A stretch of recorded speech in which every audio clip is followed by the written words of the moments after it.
عن أول انتصار خصوصا وأول مباراة خارج دهوك يلعبها النادي. على الكرة طويلة للوسط تعود إيفون هنريكي مرة أخرى. أوباري لعلي ياسين. النفط هل سيبقى بنفس الرتم أم أن هناك بعض الأمور التي سيجريها السيد عادل؟ نعم، أكيد هناك تغييرات ستكون حاضرة وهناك تبديلات ستكون حاضرة بالنسبة لأن السيد عادل. للاعب دوحي من اليسار فيما تبقى الآن. الكرة لا زالت إلى ستار مقطوعة ليوسف الإمام عن طريق إيفون هنريكي. مرة أخرى رضا ماجي. نقلات وتبادل النقلات من أجل استغلال ما تبقى من دقائق الشوط الأول بالنسبة لدهوك. حكم الرابع السيد باقر عبد الأمير يضيف دقيقتين على استراحة الشوط المباراة الأول كوقت مقدر بدل ضايع. تعود الكرة مرة أخرى عن طريق دهوك لكن أقرب إلى حارس المرمى علي ياسين. شوط أول النتيجة 1-0 لا زالت بعد ما سجل في الربع ساعة الأولى اللاعب يونس حمود وضيع فرص دهوك. هل سيندموا عليها؟ النفط لا زال لم يرمي منديله ولم يخسر الشوط الأول بعد، بل لا زال يحاول مواصلة عطاء كرة عالية. فرصة قادمة الآن داخل منطقة الجزاء. هل يعود بتعادل وبالتالي إبعاد يأتي؟ في المرة السابقة هناك خطأ وهناك راية أعتقد موجودة جاءت بصافرة الحكم السيد زين ثامر. نعم هناك راية موجودة، شان الوجود راية وتسلل على لاعبي النفط. هذا هو أوباري. أوباري يا أوباري، والأمور حقيقة ستنتظر أوباري وبقية الأسماء من أجل مواصلة عطاهم بالنسبة إلى دوري نجوم العراق.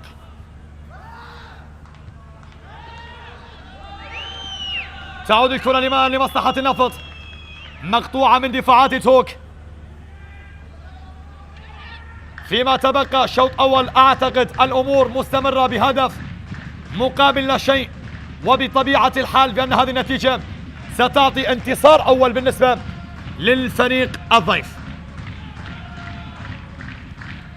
إلا إذا فعل شيء المدرب عادل. إذن هنا صافرة الحكم الدولي السيد زين ثامر تنهي أحداث الشوط الأول مشاهدينا ومتابعينا في كل مكان بهدف مقابل لا شيء عن طريق اللاعب يونس حمود. شكرا لكم، وأكيد لكم عودة إن شاء الله في مطلع الشوط الثاني. لا تذهبوا بعيدا.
ليش الصوت هيك؟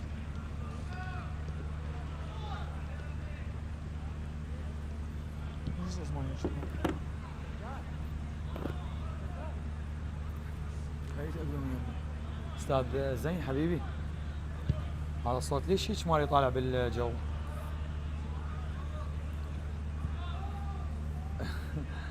ضارب الصوت مع شنو ذي غرغره هوسه. هسه نشر حسين البهادلي، يمكن ما اعرف شو اسمه، شوفه حسين البهادلي، هذا اعلامي نشره مال الجول، طلع الصوت ما ادري شنو، يعني جاي يطلع واضح الصوت مالتي؟ فدوى اروح لك، اهم شيء الصوت يعني قصدي الاخر. فدوى اروح لك حبيبي استاذ.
الثانية عشر أيها الأحبة، وسيف على كرة، يلعب الكرة عالية قريبة واصلة، لمسة يد وحكم المباراة. هدف الافتتاح عند البرازيلي دو سانتوس لم يأتي بالأولى ومباشرة أتى بالثانية، يسجل في هذه اللحظات الهدف الأول لفريق النفط. هنا كرة وصلت الرأسية الأولى، هنالك لمسة يد لكن مررت والبرازيلي على طبق من ذهب. هاك شوف الكرة ولاحظ هذه الجملة والتمريرة والكرة في المرمى، ولكن المتابعة أين؟ المراقبة أين؟ والكرة وصلت إلى المرمى بعد كل أين، والمحاولة كان فيها هدف أول. النفط شاهد سلسلة التمريرات، عملية فتح الخطوط، هذه واحدة. دو سانتوس ما شاء الله على البرازيلي، لاعب ممتاز حقيقة، نوعية لعب رائعة. للثاني بداية رائعة جدا وانطلاقة موسم لهدف جديد، ربما دو سانتوس البرازيلي ما شاء الله على سلسلة التمريرات، تفاهم كبير كما قلنا. شوف حيدر وضع كرة باتجاه البرازيلي، كوفوما الكونغولي يلعبها الافريقي باتجاه الامريكي الجنوبي، البرازيلي دو سانتوس ليضعها في المرمى من الراقص السامبا البرازيلي الذي يضعها في الجول ويعطي كرة رائعة جدا، اسيست جميل. هنا مرت من محمد مصطفى وفي زاوية محمد شاكر وضع الكرة دو سانتوس، وهدف مقابل لا شيء حتى الآن. كريستيان أرسلها بهذا الشكل، أراد تأمين الموقف، هل وفاق وفاء الطالب؟ الكرة الأولى بعد كرة، لكن هل وفاق جهة الدولي سالم عامر يبدو لاتخذ القرار. سالم عامر يأتي بإشارة ركلة جزاء للموصل، وهناك جماهير القرمة كلها خلف فهد، بينما كريستيان خلف جماهير الموصل. كريستيان يتقدم، جول أول للموصل. وإن سألوني أين يسكن المجد أقول في الموصل حيث التاريخ لا يموت. هدف أول يأتي بأقدام كريستيان البديل، ليأتي بفرحة لجماهير الموصل، أي فرحة في أي وقت قاتل في المباراة الأولى في الدوري، في موسم جديد، بمحترف جديد، بكرة جديدة، بهدف جديد. هذا الهدف وهذه الكرة التي وضعها بقوة على يسار فهد طالب، ذهب باتجاهها، لكن كرة الإكوادوري صعبة، لكن كرة الموصلاوي صعبة، تعلن عن أول أهداف اللقاء. هدف أول في المباراة يرفع من إيقاع المباراة ويزيد الحماس ويثبت للجميع. حول كرة لمكنزي، مكنزي والكرة العرضية لن يأتي، روق ثم صد،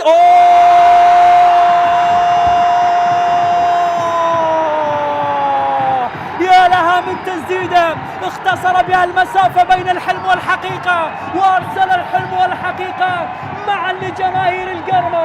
هدف التعادل، تحدث قبل قليل وقلت وصلنا الدقائق الأخيرة حيث تولد المفاجآت. هذه هي مفاجآت الدقائق الأخيرة في دورينا. تقدم الموصل لكن سرعان ما عاد القرمة، ماكنزي والتسديدة، جاء الحل من المدافع الذي يفعل ما لم يفعله المهاجمون، وبالتالي وقع مدافع الموصل بالمحظور. روبرتو باور الألماني يضعها في شباك حارس المرمى مهدي هاشم ويغالط زميله.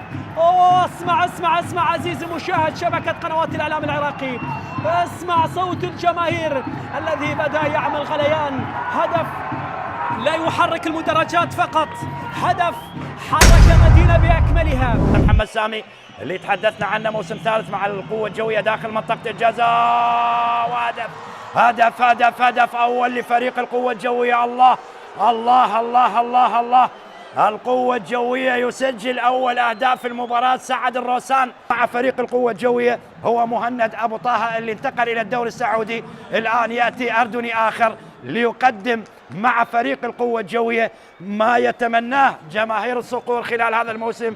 لذلك المدافع سعد الروسان يضعها على يسار حارس المرمى علي كاظم ويسجل أول أهداف اللقاء.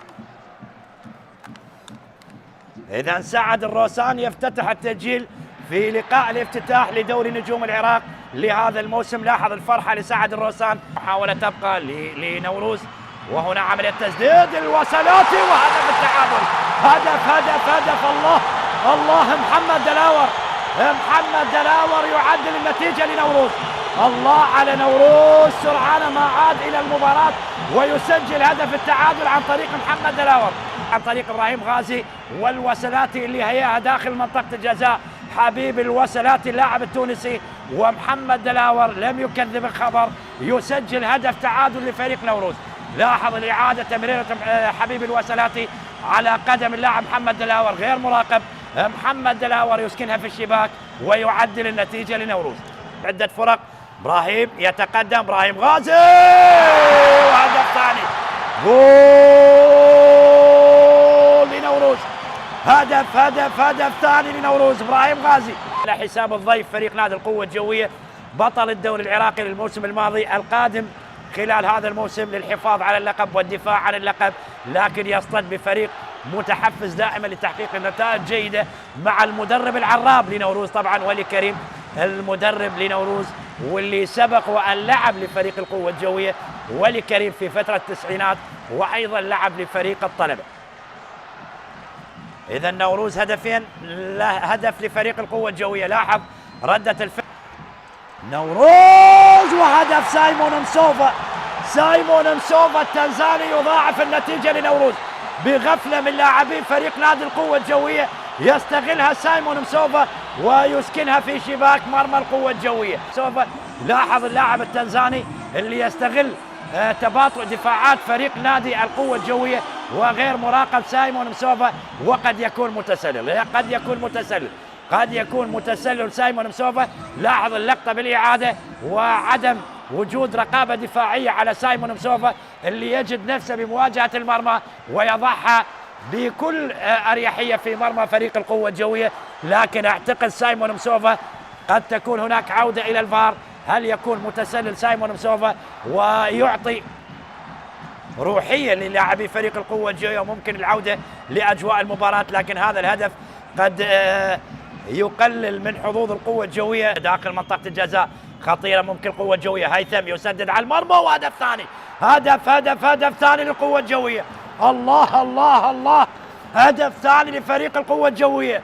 حلوة التسديدة، حلوة المحاولة. القوة الجوية 5 أهداف في الشوط الأول في مباراة الافتتاح، وهي نتيجة ممتازة في افتتاح الدوري العراقي.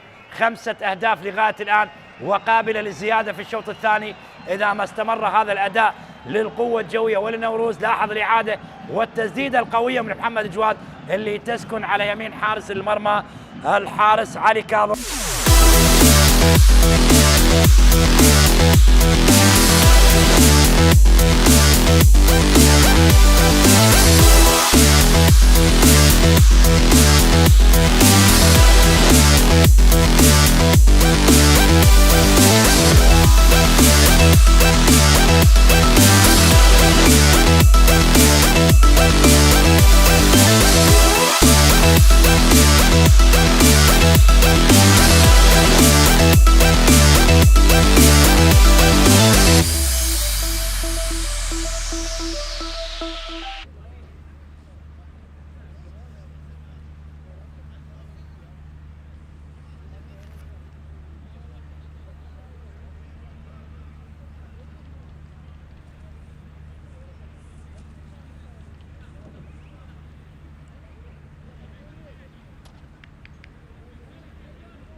إذن عودة مشاهدينا متابعينا في كل مكان عبر شاشة شبكة قنوات الإعلام العراقية.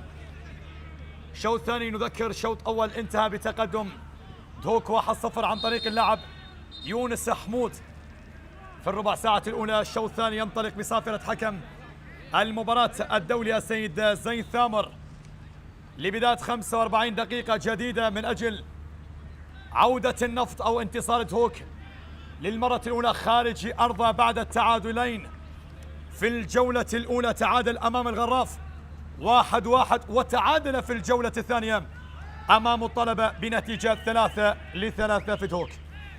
بينما النفط القادم من انتصار أول وتعادل ثاني، هل يبحث الآن عن انتصار أو تعادل أو خسارة؟ قد تأتي محاولة قادمة الآن. المواس على الكرة داخل منطقة الجزاء ولكنها مرت إلى الجانب الآخر.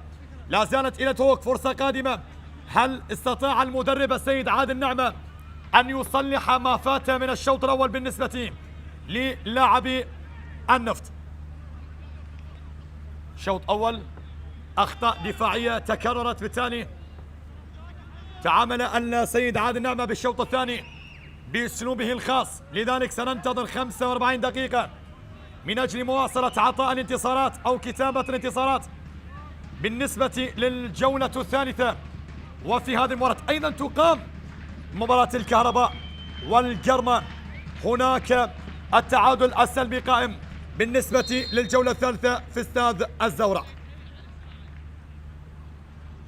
مباراة اللي تقام أيضا مباشرة على قناة العراقية الرياضية. والتعادل سلبي هناك 0-0 بين القرمة وبين الكهرباء. بينما أمور حقيقة تنتظر اللقاءات القادمة. موصل سيلعب إلى جانب فريق كربلاء والميناء إلى جانب الغراف والطلبة ونوروس. كرة ثابتة الآن من سيف كريم عالية داخل منطقة الجزاء، لكن كوميل سهلة لحارس المرمى. كوميل حارس مرمى إدهوك.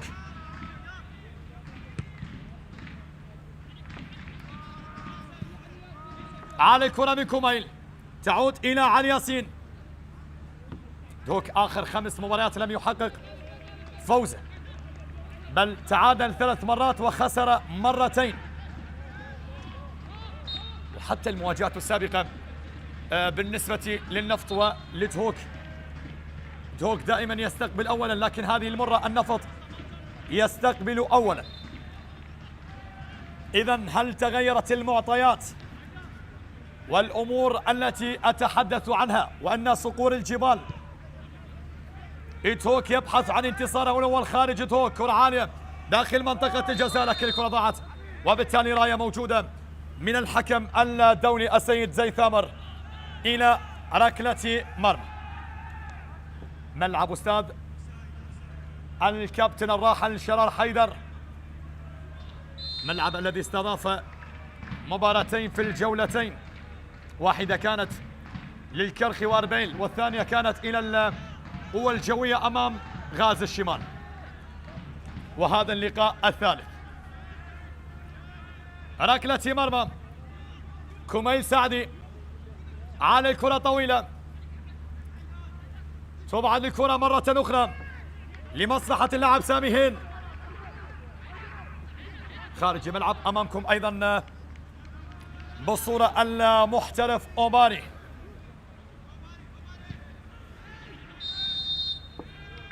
خطأ وصافرة أخرى. يوسف الإمام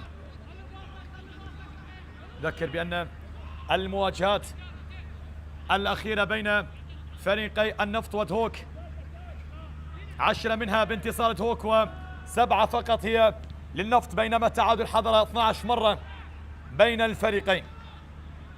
لليمين كرة تلعب الآن، محاولة قادمة لكن راية موجودة.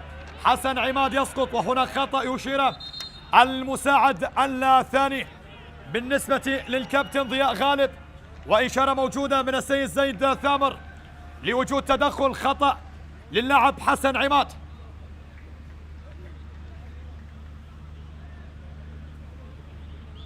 سلام إن شاء الله لكل لاعبي إدهوك وكذلك لاعبي النفط.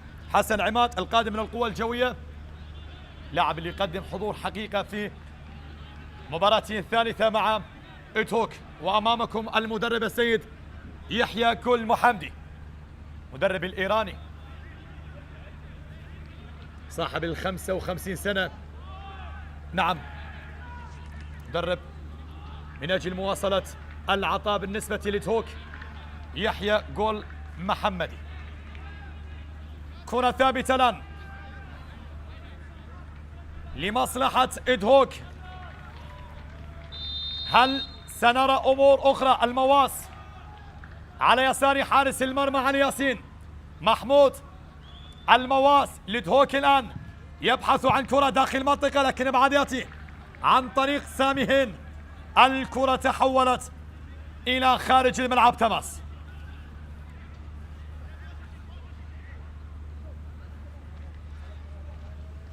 لعب سامي هين أبعد الكرة وإلى تماس أخرى أيضا تحولت.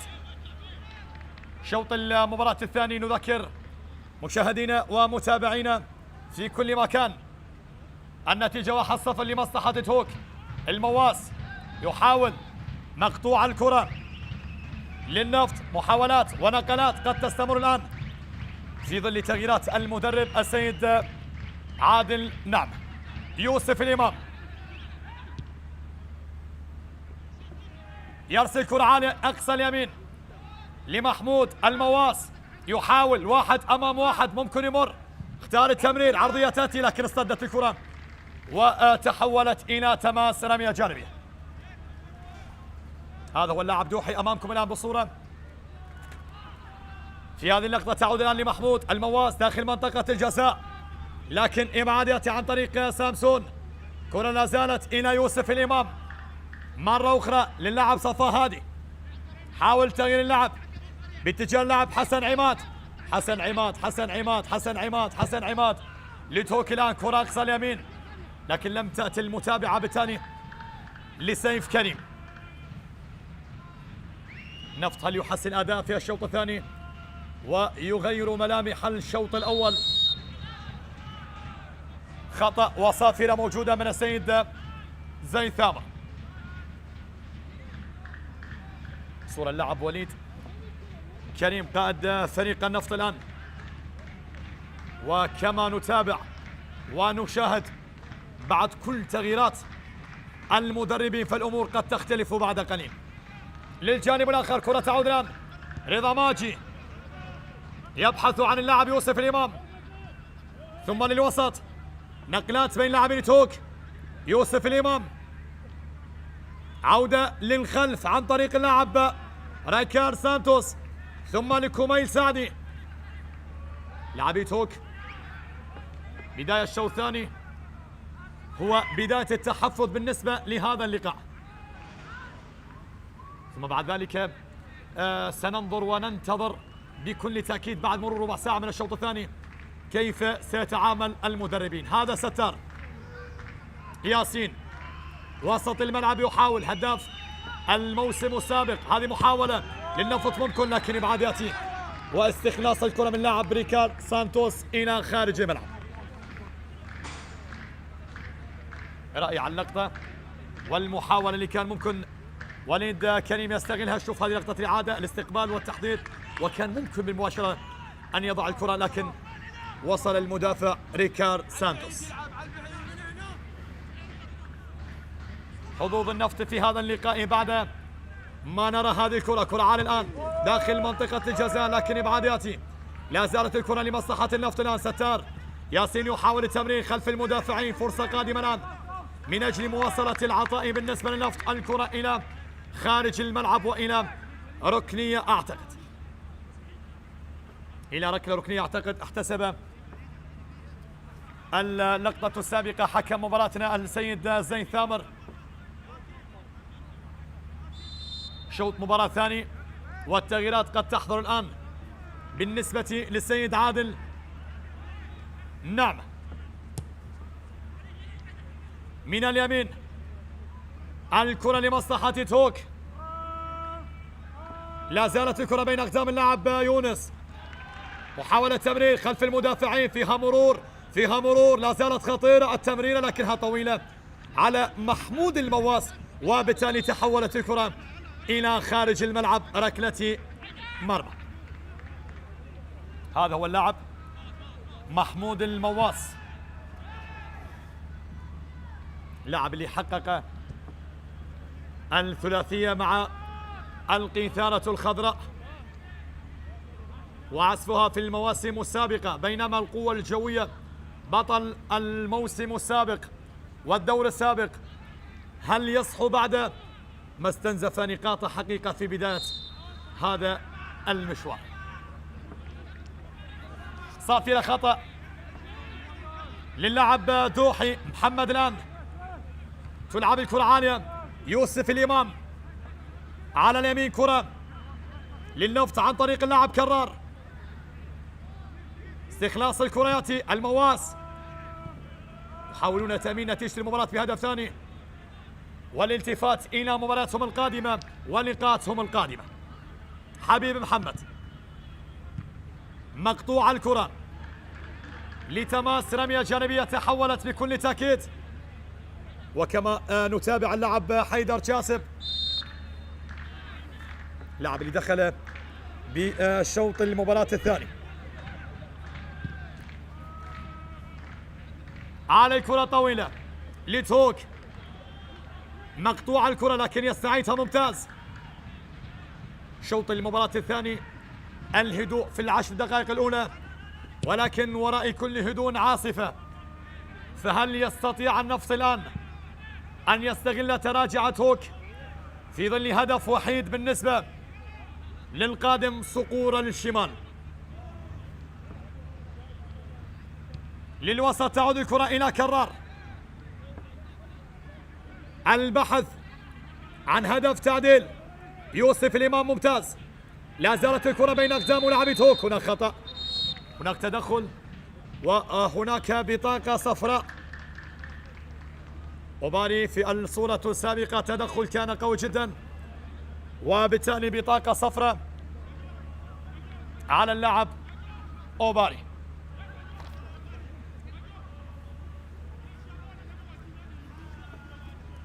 سلام اللاعب يوسف الإمام في هذه الصورة، وأوباري الغاني، والتدخل اللي جاء في اللقطة السابقة.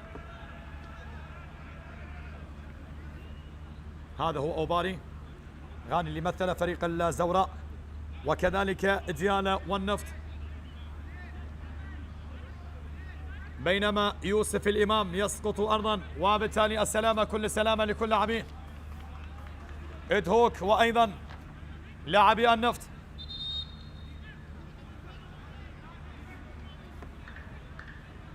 شوط المباراة الثاني مشاهدينا ومتابعينا في كل مكان عبر شاشة شبكة قنوات الإعلام العراقية. تقدم دهوك لا زال مستمر إلى غاية الآن، وكما ذكرنا بأن دهوك سبق له أن حقق لقب الدوري مرة واحدة فقط، وهو إنجاز مهم في تاريخ أندية شمال العراق.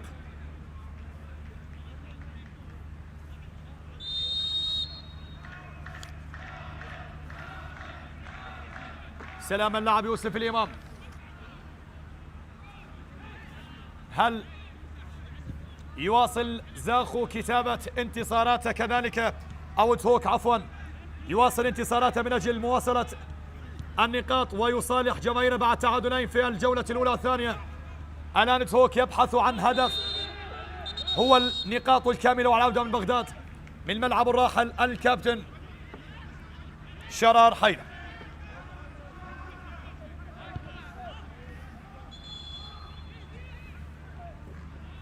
يوسف الإمام لاعب المدافع اشترك في الجولة الثانية ويشترك في الجولة الثالثة، اعتماد من قبل المدرب الإيراني السيد يحيى جول محمدي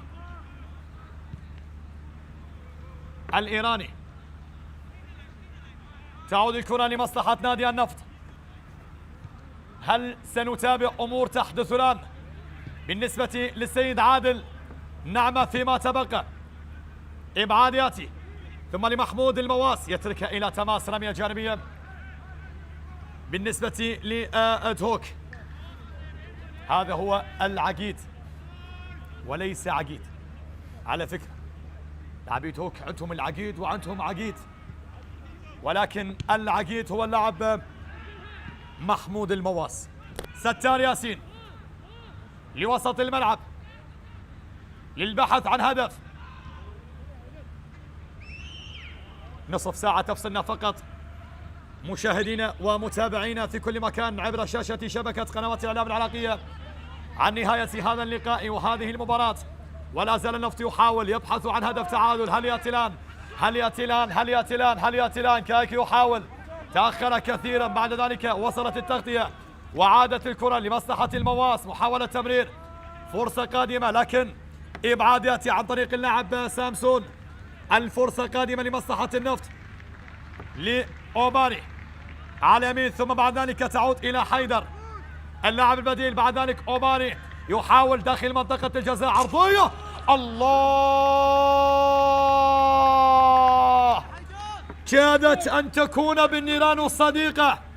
نعم، كادت أن تكون عودة النفط بالنيران الصديقة. شوف شوف شوف هذه المحاولة، أرسلها حيدر وبالتالي كاد أن يسجل المدافع في الصورة الماضية ريكارد سانتوس هدف العودة بالنيران الصديقة. لولا العارضة لكان هدف تعادل بالنسبة لنادي النفط.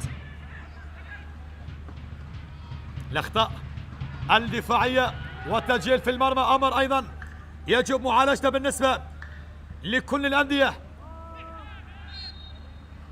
وكاد ريكارد أن يسجل هدف لمصلحة النفط. إذن الحظوظ موجودة بالنسبة للمستضيف قبل أن يفكر في المواجهات القادمة واللقاءات القادمة. حسابات بالنسبة لكل جولة، وأنت تتحدث عن نادي النفط حقيقة في الموسم السابق ل 2025 و26 من دوري نجوم العراق، فأن النفط حقق المرتبة 11 برصيد 48 نقطة بعد خوض 38 مباراة، حقق خلالها 11 انتصار و15 تعادل و12 خسارة، بينما سجل الفريق 33 هدف بينما استقبل 34 هدف. هداف الموسم السابق بالنسبة لنادي النفط هو اللاعب حسام جاد الله ب6 أهداف، يليه اللاعب ستار ياسين ووليد كريم، لكن إلى الآن لم يسجل لا وليد ولا حتى اللاعب ستار ياسين. الآن وصل العقيد الثاني،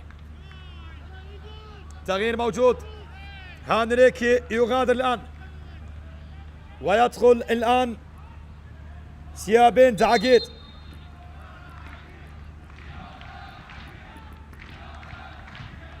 إذن تغيير في قائمة المدرب السيد يحيى جول محمدي. أول تغيير يجري الآن، محاولة قادمة نفطوية، فرصة خطيرة داخل منطقة الجزاء لكن استخلاص ياتي عن طريق اللاعب ريكار سانتوس. إذن العقيد إلى جانب عقيد. يبدأ المدرب الآن الإيراني في إجراء بعض التغييرات. برازيلي إيفور هنريكي غادر، محاولة قادمة الآن لكن أقرب لحارس المرمى علي ياسين. من الجانب الآخر سيف كريم.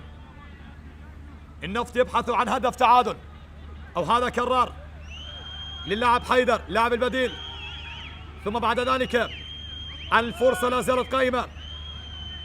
تحدث عن أوباري وكذلك كرار، ثم حيدر لاعب البديل، كرة عالية داخل منطقة الجزاء، إبعاد ياتي واستخلاص الكرة ياتي للاعب يونس حمود. محاولة قادمة للنفط الآن على مقارب منطقة الجزاء إلى كرار، هل يحاول كرار عرضية داخل منطقة الجزاء، ثم بعد ذلك الراسية تأتي لكنها سهلة وأقرب إلى حارس المرمى كوميل سعدي. هذا هو اللاعب سيف كريم، لاعب المدافع بالنسبة للنفط. لاعبين الشباب والذين يقدمون فترة جميلة مع المدرب السيد عادل، نعم بكل تأكيد، وبعدما قدم 3 مواسم حقيقة رائعة جدا مع الفريق وتحسن الأداء بالنسبة للنفط، تمسك النفط بمدرب السيد عادل نعمة صاحب 56 عام. للوسط تعود الكرة إلى اللاعب يوسف الإمام، ثم بعد ذلك إلى رضا ماجي. ادهوك لا زال متقدم إلى الآن.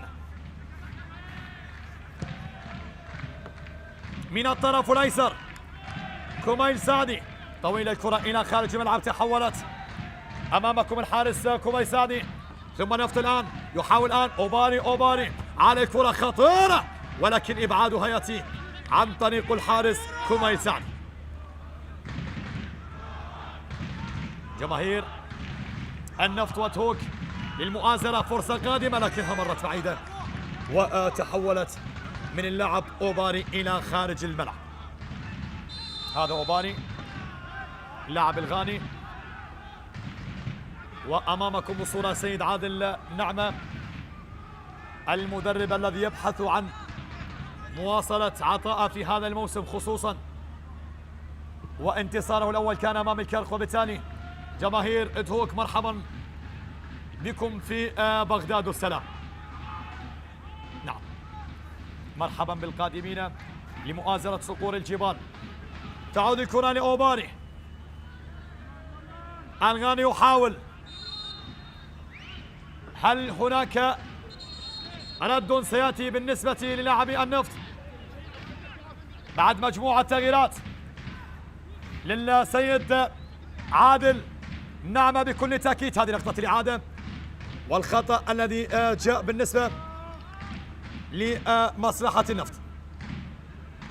كارزان غازي في الصورة الماضية، وخطأ. تلعب الكرة الآن سامي هين على اليمين على الكرة، لكن إبعاد يأتي مرة أخرى، تعود إلى محمود المواس، يرسل الكرة من الطرف الأيسر لصفاء، تمرير أقصى اليمين، محمود المواس يحاول بينه وبين لاعب سامي، محاولة عرضية لكنها طالت ومرت وتحولت إلى خارج أرضية الملعب إلى تماس رمية جانبية. لتماس رمية جانبية، تحولت الكرة للنفط عن طريق اللاعب كرار رزاق.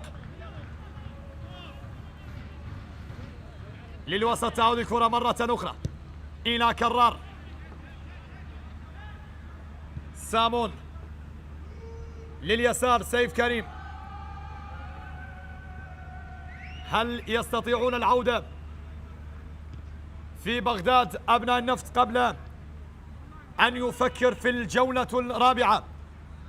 الكرة لا زالت إلى حيدر اللاعب البديل، حيدر شاسب يعود إلى كرار على الكرة طويلة بالراس أمام اللاعب دوحي. حقيقة ملازمة موجودة وصعوبة التصرف والتحكم في كل مرة من اللاعب دوحي اللاعب محمد.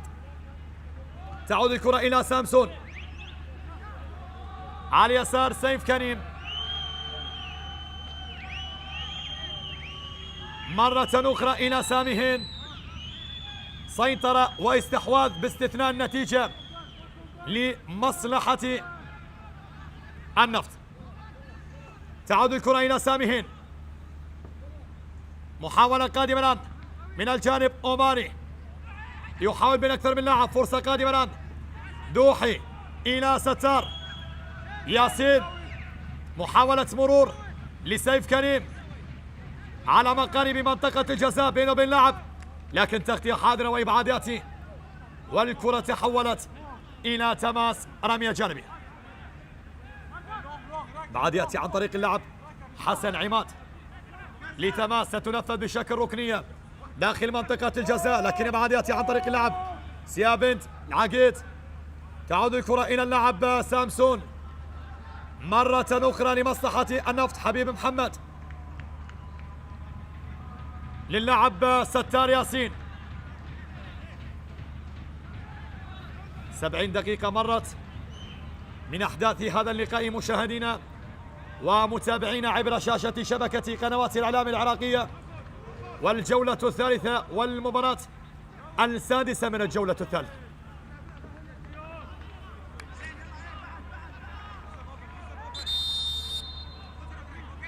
أمور كثيرة وكبيرة في الدوري، بالتالي 3 تغييرات سيجريها المدرب السيد يحيى جول محمد.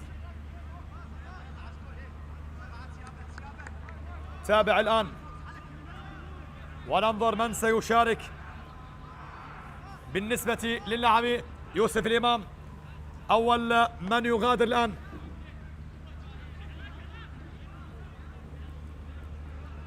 زياد إبراهيم الآن يشارك. مجموعة تغييرات وتبديلات يجريها الإيراني سيد يحيى جول محمدي. أيضا إيقاف اللاعب الآن كولينج إبريك لاستراحة اللاعبين في مدينة بغداد. حقيقة وجمال هذه المدينة الذي يستضيف لقاءات دوري نجوم العراق. وهذه لقطة الإعادة للمدافع ريكار سانتوس بعد كرة كانت مباغتة بالنسبة للبديل حيدر شاسب، أراد من خلالها أن يعدل نتيجة المباراة بالنسبة لنادي النفط. تبقى هم محاولة.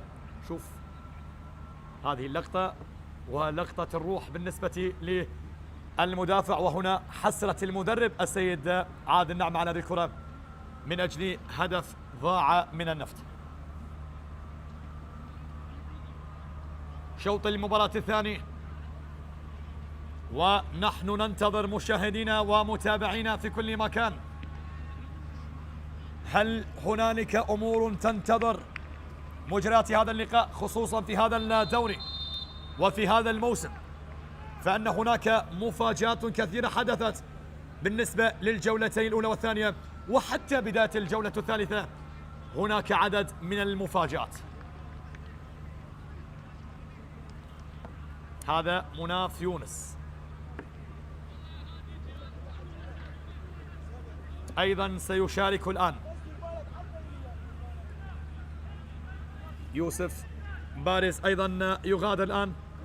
يوسف الإمام غادر ودخل البديل زيار إبراهيم ويستعد كذلك مناف يونس.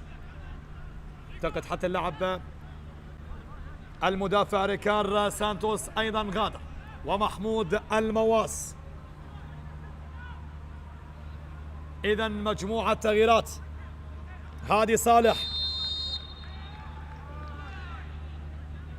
يشارك أيضا.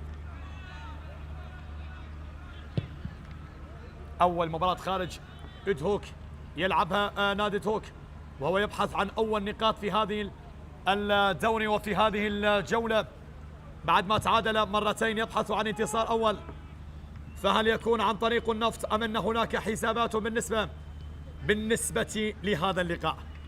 تعود الكرة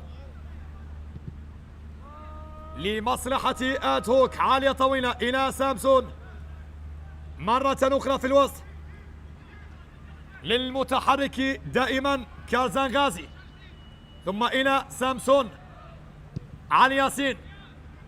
إبعاد الكرة رايكار سانتوس، صافرة وخطأ على اللاعب ستار ياسين. هذا هو اللاعب رايكار سانتوس أيضا لاعب اللي قدم مباراة كبيرة جدا في شوط المباراة الأول ولا زال يواصل عطاءه إلى الآن.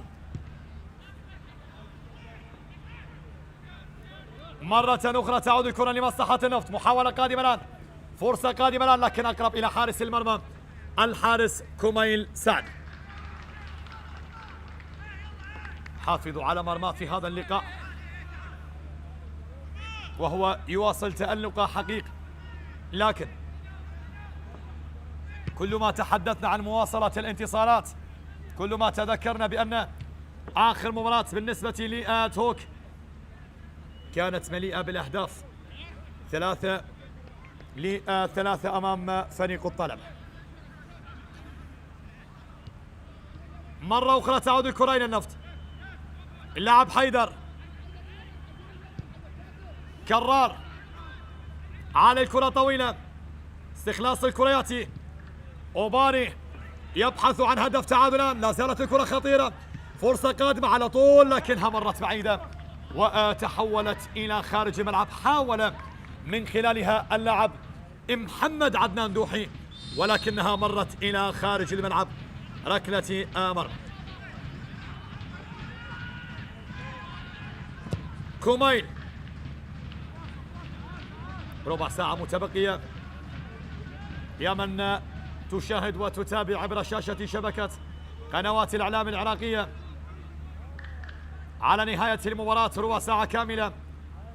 هل يعود النفط أم أن إدهوك سيعود بانتصار ثمين من بغداد؟ المستضيف إلى الآن يحاول لتماس رمية جانبية. أمامكم وصول اللاعب زيار إبراهيم، لاعب اللي دخل بديل. حاولت إعطاء الفرصة بالنسبة لكل لاعب من قبل المدرب السيد يحيى جول محمد. خطأ يأتي الآن وصافرة تأتي أمام اللاعب وأمام القائد وليد كريم. سلام اللاعب رايكار سانتوس في الصورة الماضية، وهذه لقطة الإعادة ولقطة السقوط، بالتالي راية كانت موجودة وخطأ يأتي الآن.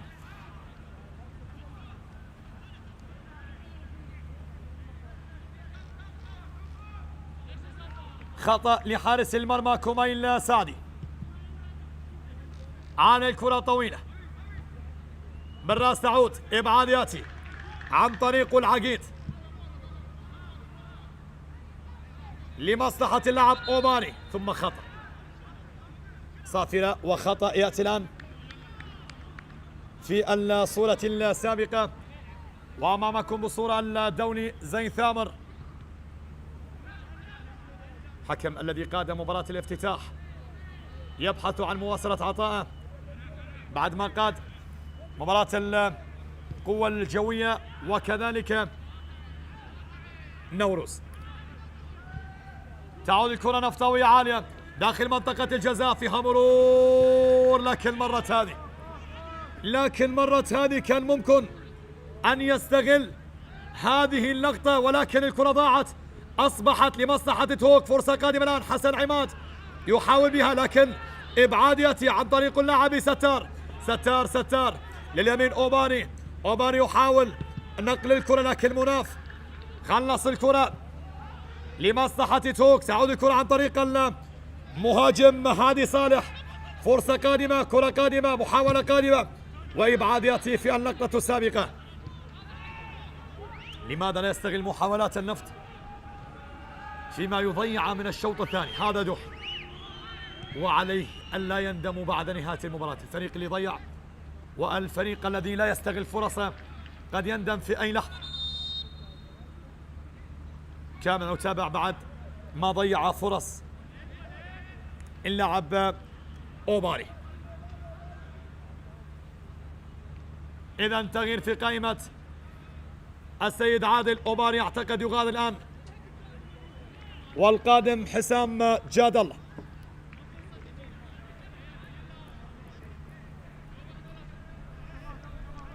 وستار أيضا يغادر. إذا ستار، ياسين وأوباني. يبدأ المدرب الآن الكابتن عادل نعمة من أجل مواصلة عطاء بالتغييرات والتبديلات. هل يواصل عطاء الآن؟ فرصة قادمة لمصلحة النفط، محاولة فيها لكن إبعاد يأتي والتغطية حاضرة. لا زالت الكرة عن طريق اللاعب سيف كريم داخل منطقة الجزاء من أجل عودة. هل تأتي الآن؟ دوحي الآن. محاولة قادمة في المنطقة لكن الإبعاد يأتي والتغطية تأتي في اللقطة السابقة، وبالتالي حاول اللاعب دوحي ولكن ضاعت وأبعد إيغور هنريك الكرة الماضية. تعود المحاولة عن طريق اللاعب يونس لخارج الملعب. تحولت الكرة إلى تماس. حاول اللاعب دوحي أن يمر ولكن إغلاق المنافذ جاء، وبالتالي تغطية جاءت وتحولت الكرة إلى خارج الملعب. هناك حديث ونقاش مع المدرب وكذلك مع الحكم السيد زين ثامر. شوف هذه لقطة الإعادة ولقطة العودة بالنسبة للنفط. ماذا هناك؟ ننتظر قرار وننتظر الدولي السيد زين ثامر ما الذي سيتحدث فيه الآن؟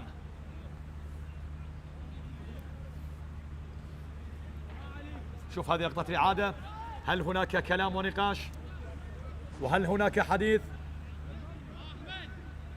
حتى في التعديلات الجديدة من الجولة الثانية في دوري نجوم العراق، ماذا هناك؟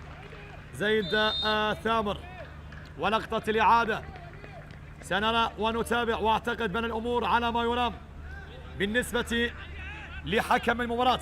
ضمن هذه الأمور حقيقة تدخل تقنية الفار، يحق لحكم الفيديو المساعد التدخل في حالة الركلات الركنية عند وجود شك، أو حتى إذا كان هناك احتكاك فأكيد هناك تواصل مع حكم المباراة السيد زيد ثامر.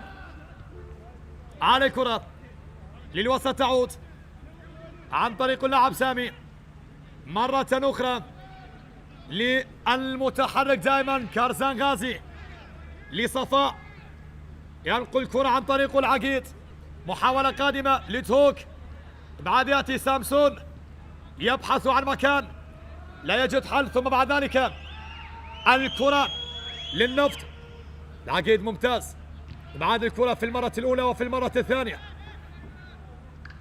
لسامسون، على اليسار سيف كريم، تعود الكرة للمنتصف، تغيير اللاعب باتجاه اللاعب كرار. فيما تبقى من الدقائق هل ينجح الكابتن عادل نعمة في استعادة النقاط؟ كرة إلى دوحي، بينه وبين أكثر من لاعب يحاول إبعاد، يأتي وتغطية حاضرة تأتي الآن لمصلحة النفط، تعود كرار، تبادل النقلات والكرات، ثم بعد ذلك الكرة عالية لا زالت داخل منطقة الجزاء، هل يعود النفط الآن؟ محاولة قادمة، فرصة قادمة، كرة قادمة لعلها لا تأتي، لكن إغلاق المساحات موجود، وإبعاد الكرة يأتي إلى سيف كريم، لا زالت خطيرة لمصلحة النفط لكرار، الكرة تعود مرة أخرى لمصلحة النفط، فرصة الله البديل، نعم نعم نعم نعم نعم نعم، هنا حسام جاد الله من عاصمة بغداد لا يريد أن يسلم النقاط الكاملة، وبالتالي حسام جاد الله يأتي بالتوقيت المناسب بالوقت المناسب هنا عن طريق اللاعب دوحي. شوف شوف شوف شوف اللقطة والنقلة الجميلة، وبالتالي في المكان الذي كان يبحث عنه اللاعب، نعم البديل البديل، وما أدراك ما البديل، حسام جاد الله يسجل لمصلحة النفط الآن. كما تحدث وكما قلت بأن المدرب الكابتن عادل نعمة لا يفرط بالنقاط أبدا، نعم 1-1 ولا زال النفط الآن لعل المحاولات لكسب النقاط الكاملة. إذا قبل نهاية المباراة ب5 دقائق يسجل النفط ويستعيد هذا اللقاء ويستعيد هذه المباراة. لذلك هل يستطيع مواصلة انتصارات الآن بعد ما فكر بالتعادل؟ يبحث عن هدف ثاني، ونحن ننتظر ما يفعل السيد عادل نعمة بكل تأكيد.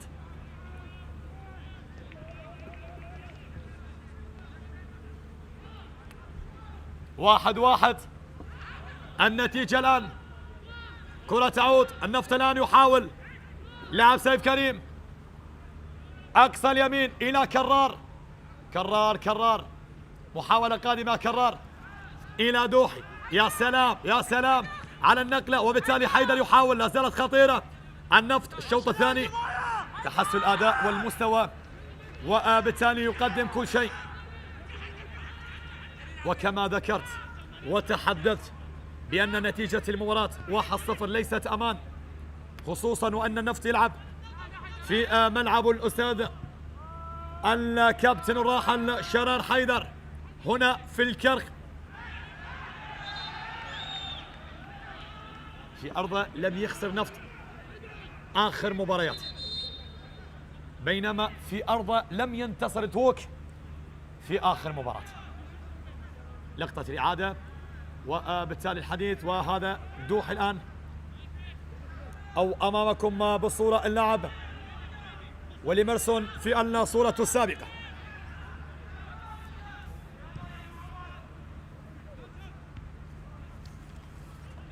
رائع أجواء الشوط الثاني بكل تأكيد، والنتيجة مختلفة تماما، 1-1.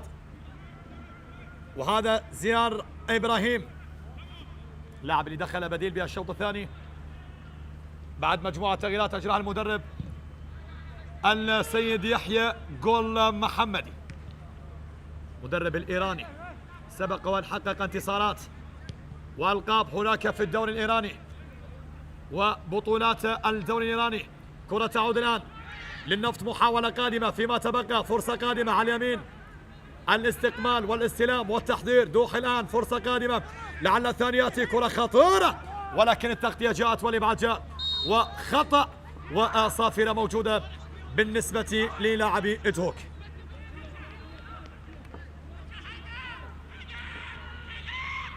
خطأ يحتسب الآن. تغيير آخر، أعتقد الآن حسن عماد سيغادر. نعم حسن عماد يغادر الآن، ودخول للاعب البديل السورستون. قدم أداء ومباراة جميلة جدا لاعب حسن عماد، قادم من القوة الجوية، بالتالي في هذا الموسم حقيقة انتقالات كثيرة وكبيرة على مستوى الأندية وعلى مستوى الفرق بالنسبة لهذا الموسم. صفاء يساري منقول الكرة، محاولة قادمة لدهوك، حذر فيما تبقى من الدقائق. حبيب محمد ممتاز، إبعاد الكرة إلى تماس، رمية جانبية، هذا هو حبيب محمد، وكرار رزاق، وهذا هو صاحب هدف التعادل لاعب حسام جاد الله في ظل غيابات وفي ظل تغييرات. كريس ميرفيس الآن يدخل بهذا التوقيت، إذا اعتقد هو آخر تغيير بالنسبة للمدرب السيد عادل نعمة. كريس يشارك فيما تبقى الآن من الدقائق مشاهدينا ومتابعينا في كل مكان لهذه المباراة. والأمور هناك بالنسبة للكهرباء والقرمة مستمرة بالتعادل السلبي بكل تأكيد. حتى نذكر بأن فريق النفط سيلعب أمام الطلبة إن شاء الله يوم الاثنين، مباراة القادمة في استاد المدينة، بينما دهوك سيلعب أمام نادي نوروز هناك في استاد نوروز بكل تأكيد. كل التوفيق إن شاء الله لكل الأندية ولكل الفرق، على أمل أن نستمتع في دوري نجوم العراق.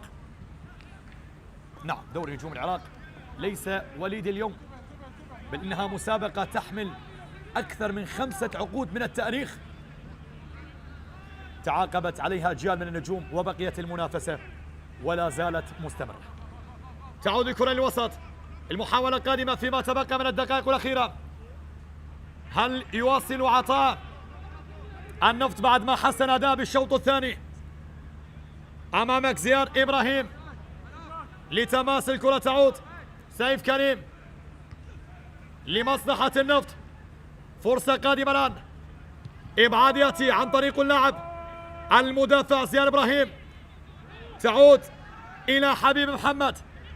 الأخطاء المتكررة فيما يمر حقيقة من شوط المباراة.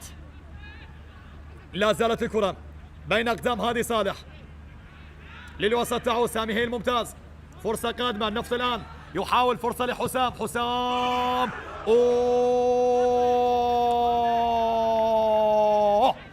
أراد أن يخلص المباراة حسام، وكاد أن يسجل هدف ثاني. شوف شوف شوف شوف هذه لقطة الإعادة واليسارية الجميلة على يسار حارس المرمى وردة الفعل عادل.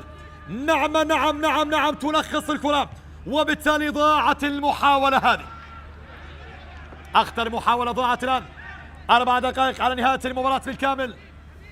مشاهدينا متابعينا في كل مكان عبر شاشة شبكة قنوات الإعلام العراقية، يا من ترى وتنظر وتترقب دوك 1 النفط 1 بانتظار من سيحمل هذه المباراة. للوسط تعود الكرة لمصلحة دوك فيما تبقى. هل هناك أمور لم تظهر بعد؟ بانتظار. كرة تعود كريس، بعيد الكرة إلى خارج الملعب، تحولت ومرت إلى تماس رمية جانبية. هذا هو حسام جاد الله، اللاعب اللي حاول أن يخلص المباراة بهدف ثاني، ولكن الأمور مستمرة. العقيد لمناف، مع ذلك السورستم صفا هادي. هل يعود توك أيضا بتعادل يكمل الجولة الثالثة بتعادل، أم هناك كلام، أم هناك محاولات، أم هنالك آرام، هنالك نقاش؟ كرة تعود الآن نفطاوية، محاولة فيها فرصة للمرور لكن فيها خطأ أيضا، وفيها صافرة تأتي خطأ أمام أنظار حكم المباراة، وبالتالي هذا خلاص. تمنى هدوء اللاعبين وصفا هادي واللاعب محمد عدنان دوحي كذلك. شوف حكم المباراة السيد زيد ثامر قريب من الصورة يتحدث مع صفاء ويتحدث مع اللاعب دوحي. هذه هي لقطة الإعادة ولقطة السقوط بالنسبة للاعب دوحي محمد عدنان. فيما تبقى الآن إدهوك يحاول، كرة تعود الآن للوسط لكن ممتاز، إبعاد يأتي عن طريق اللاعب المدافع سيف كريم. للوسط الكرة عن طريق العقيد مرة أخرى لإدهوك، خطأ على اللاعب كرر. الأخطاء في مثل هكذا أماكن يا كرار، وفي مثل هذا التوقيت قد نرى وننظر إلى مباغتة فيما تبقى من صقور الجبال.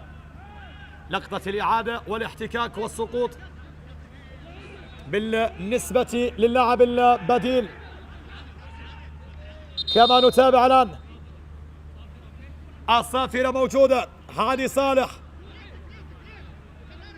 مع سقوط السورستم، وبعد مشاهدة الخطأ هادي صالح الآن.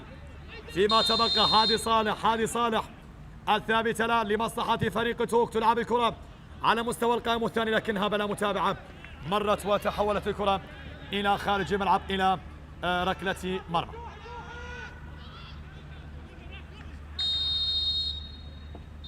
إذن صافرة الحكم الدولي السيد زيد ثامر. مشاهدينا متابعينا في كل مكان تنهي أحداث هذا اللقاء من الجولة الثالثة. النفط يحافظ على نقطة وتوك يعود بنقطة. إذن الجولة الثالثة انتهت بالنسبة للنفط وبالنسبة إلى توك.